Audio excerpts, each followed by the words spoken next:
Number 3 position, Newcastle. Would appear that Nobby's in number 1 position got away to a good start. Also, one other side is Redhead in number 7 position. Number 3 position, Newcastle A. Number 4 position, Newcastle B. On our vantage point on top of the caravan, the boats are just coming into the third turns now. Number 1 position, we've got Nobby's going around. They're turning now, but the rest of the field's starting to turn. Merriweather going around, Swansea Belmont around. Inside we've got Merriweather too, and Merriweather are right in this event on the line now. Merriweather will cross down in the northern. Third place will be put out between the two. Would be at this stage, possibly in second position, but we look across to see Swansea Belmont.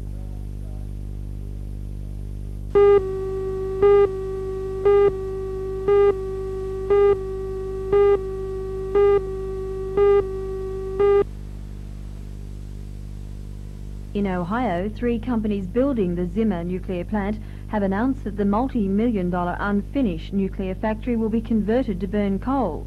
The cost of building the Zimmer plant has multiplied to $1.7 billion, and the final cost could be double that. It follows the scrapping of the $2.5 billion Marble Hill nuclear plant under construction in Indiana, for much the same reason, cost. Nationwide, it's estimated that 20 of the 48 nuclear construction projects face serious difficulty. And for America's nuclear industry, there's more bad news. What's happening is that Wall Street is getting the jitters, and as many as half of the nuclear projects under construction simply may not be able to get the necessary financing to finish. Meanwhile, many parts of America are still in the grip of freezing weather. A cold wave has roared through North America from Siberia, and it has extended into the south. The coldest spot in the United States today was in Michigan at minus 36 degrees Celsius. Readings of minus 29 degrees were also reported in Illinois, Indiana, and Ohio. And spare a thought for Chicago this weekend. It has recorded its 20th sub-zero day of the winter.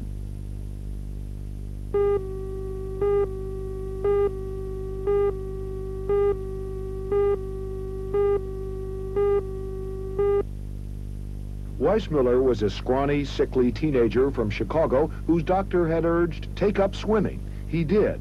The exercise brought him health, and by the time he was 24, world championships, winning 5 gold medals. His prowess as a swimmer and diver caught the eye of Hollywood. A producer in 1932 called Weissmuller the only actor who wasn't too self-conscious to be natural with hardly any clothes on. He was chased by alligators and early on did some chasing himself of Jane. Jane. And you? You? Tarzan. Tarzan. Tarzan. Weissmuller's portrayal of Tarzan didn't always please Edgar Rice Burroughs, the creator of the legendary hero. He found Weissmuller a little too rough for the part, but the fans didn't. For millions of moviegoers, Tarzan will always be Weissmuller, clad in a loincloth atop an elephant. No other Tarzan could call to the jungle the way he did.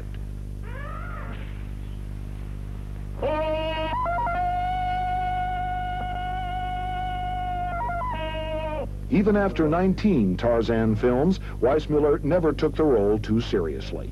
I picked up a girl, and then I climbed a tree a little bit, and of course there was no dialogue. Me, Tarzan, Eugene, anybody could have done that. In recent years, after a series of strokes, Weissmuller moved to Acapulco, Mexico, swimming again to recover his coordination. Shortly before he was last hospitalized, Weissmuller told an interviewer he was beginning to feel like Tarzan again.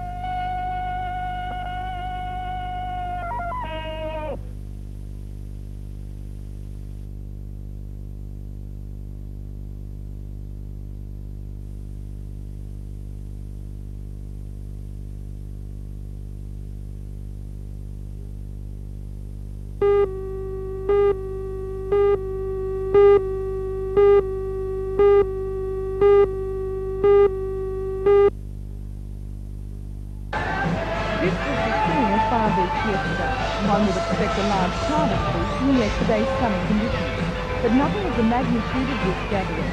The attractions are obvious: the sun, the sand, and the surf. But add music to that, and you've got a winning combination.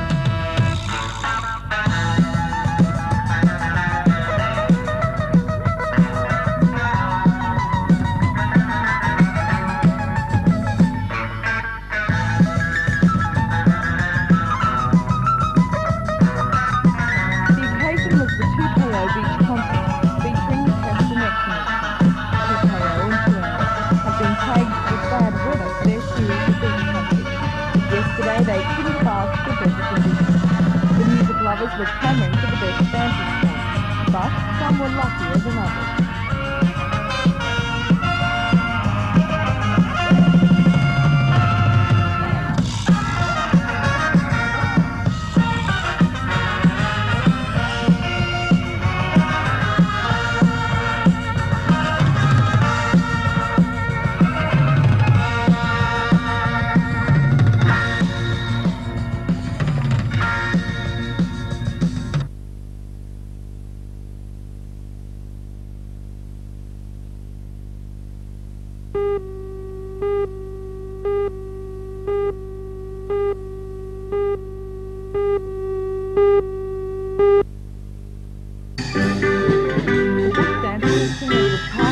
About 6 o'clock last night after an afternoon of family games. Hundreds of people came along to join in the fun, which was organised and financed by the Department of Sport and Recreation. The idea was to get families along and provide activities that wouldn't exclude either parents or children, and bush dancing seemed an ideal fit. He's been by a blow, he curses the old snagger with the bare belly Joe. And click go the shears, boys, click, click, click. Why it is his bow as his hands click, and the ring looks around. Click by a blow, curses the old snagger with the bare belly Joe. Oh.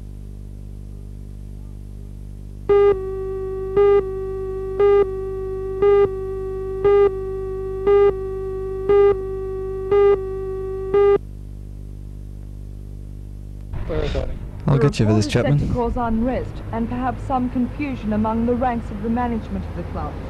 Police Minister Anderson says that the report, which was undertaken in July last year, is a result of the 1981 Lusher report into police. It recommended that the police should withdraw from the clubs.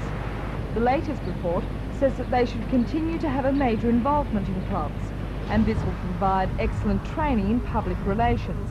But it also recommends the release of police from non-police duties. Other changes would be the restructuring of the Controlling Management Council, with the creation of a board headed by a chairman, and the management of the club by non-public servants with management qualifications. A member of the Police Boys Club State Board of Management, Mr. Jim Priest, says although he hasn't seen the report, his initial reaction is one of anger. He fears that without the police involvement, the number of services at the clubs will be reduced.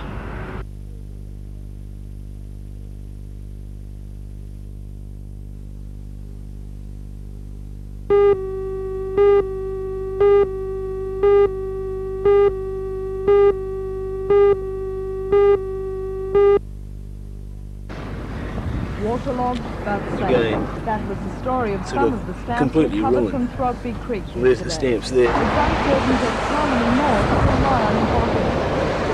It seems the robbers knew what they were looking for when they broke into the archives of the Newcastle Philatelic Society. There's also postal Members believe they examined the 50-volume stolen, removing the easiest to sell items, the mint stamps and the envelopes. Probably wouldn't recover them. The theft represents 75% of the Society's archives and has meant the loss or damage of stamps and envelopes dating back to the 19th century.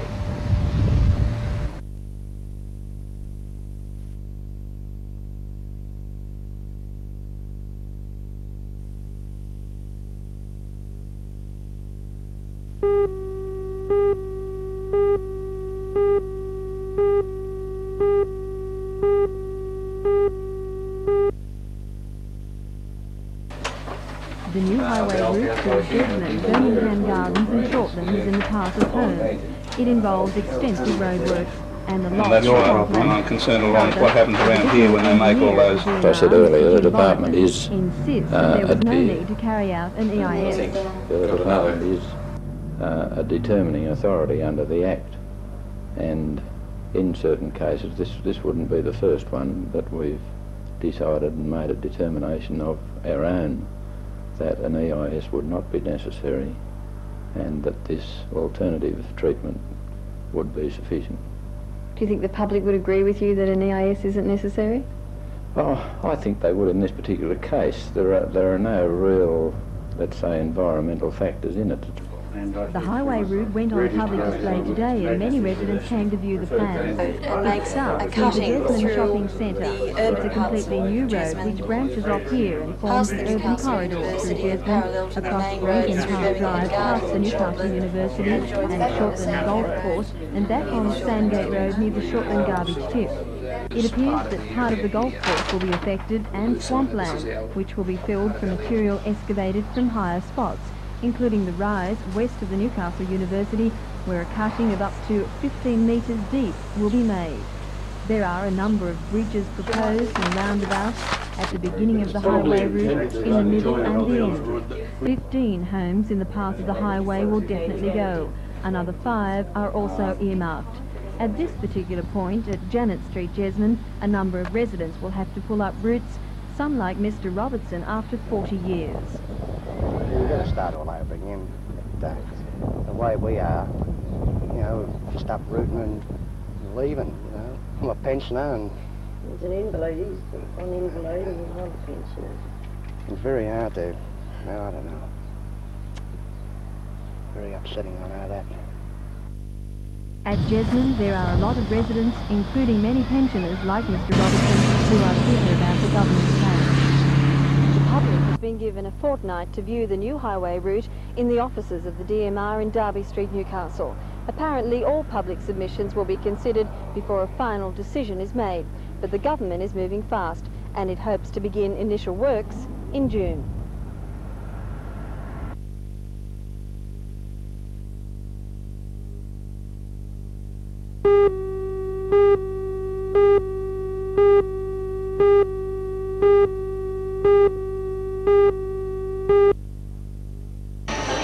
The market currently has 3 communities, but it's hoped that with the closure of the level 3 neonatal unit at the Royal Newcastle Hospital, this area will house 5, with some 5 staff being transferred from the Royal. From the 18th of March, the market will be the only hospital in the region. Well, that was one of the premature babies to require a put a fresh one up. Such as may have extended along with 2 months in the community. And as Dr. Elizabeth Clark explained, this often one-to-one situation requires specialised nursing care. For the region as a whole, it should mean that we can organise neonatal care more easily so that babies get the level of care they need with a minimum of moving around of baby and mother. Now, what if a mother delivers a premature baby at another hospital? We've got a transport system which consists of a humidicrib, ventilator, cardiac monitor and oxygen analysers and so forth. And we can collect a baby from another hospital and bring it back here under pretty thoroughly controlled conditions. But we hope as far as possible that the mother could be transferred before birth so that the baby doesn't have to be moved immediately after birth.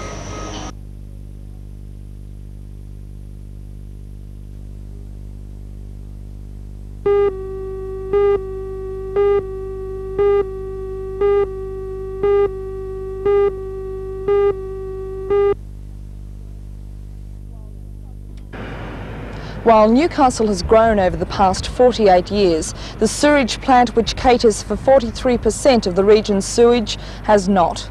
Last year, the effluent, which was washed up on the neighbouring beaches, got to an unacceptable level and some beaches had to be closed.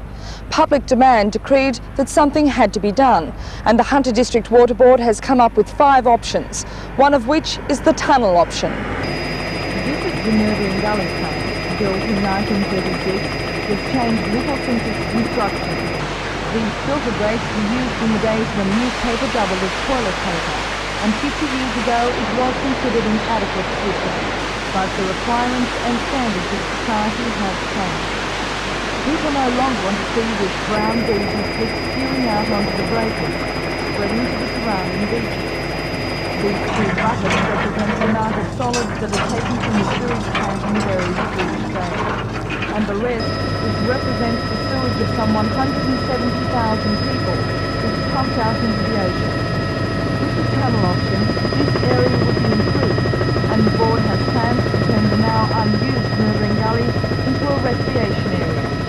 The tunnel option will open the beaches up for the adjoining beaches of Merriweather and Dudley to the public, and also have the potential of opening this reserve up for the people of Newcastle in the future. The 1.5 kilometre tunnel will cost the ratepayers $18 million to build and would have an annual running cost of $500,000. This is about the area it would discharge the filtered refuse. All of this is computed to work out the tunnel options feasibility. Creating computer models of hydrogen, micro-oxygen, dioxide.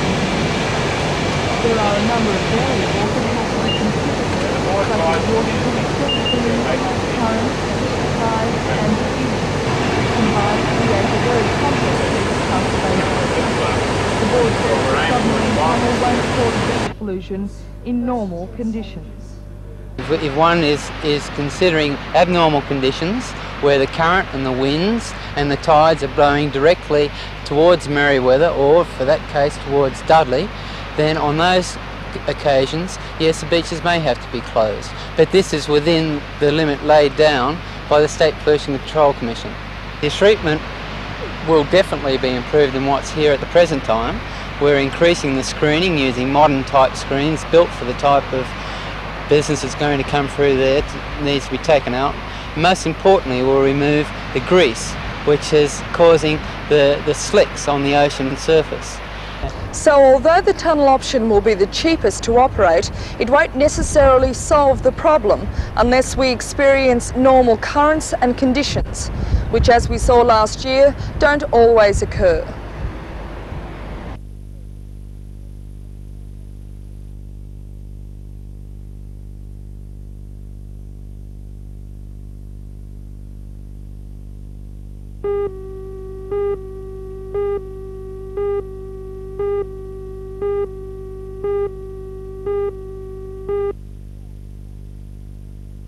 Yeah, it's nice after the first race to be one up and not be second, third or fourth, but I think Macquarie is going to be the big one. I mean, everybody's had a chance to settle in and they've all sort of felt their way through the water, and everybody now knows how everybody else is skiing, so it's going to be the big one on Thursday, that's for sure. They tell me it was bumpy down the road at the weekend. That's the way you like it?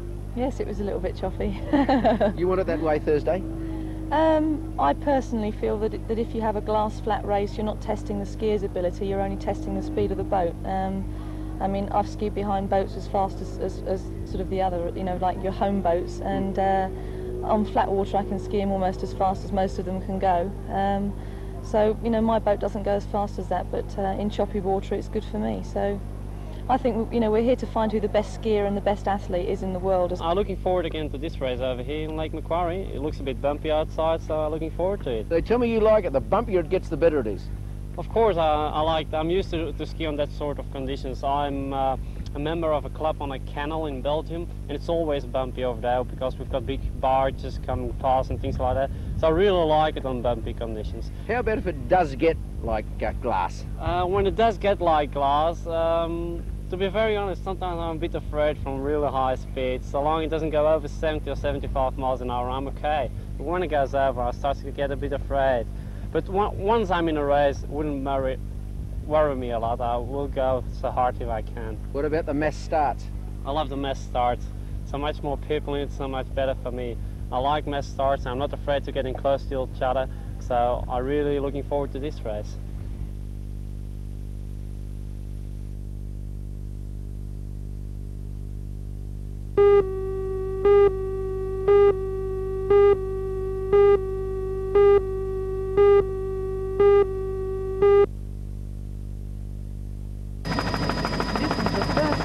Scholarship has been awarded to the college, and there is expected to be fierce competition for it. Competing students must be enrolled in the college's Graduate Diploma of Arts, Plant and Wildlife Illustration course. The $1,500 scholarship will pay the students' expenses throughout the year. An interviewing panel will choose the winner during Heritage Week later this year. Head of the School of Visual and Performing Arts at the college, Mr. Graham Gilchrist, will be on the selection committee. There clearly is a need for this type of person to be educated in this way. CSIRO, National Parks and Wildlife people, Institute of Marine Science, Australian Museum, various botanical gardens, they are really calling out for people trained in this way, And as this course is unique, we're very pleased that the National Parks people have come forward with this money.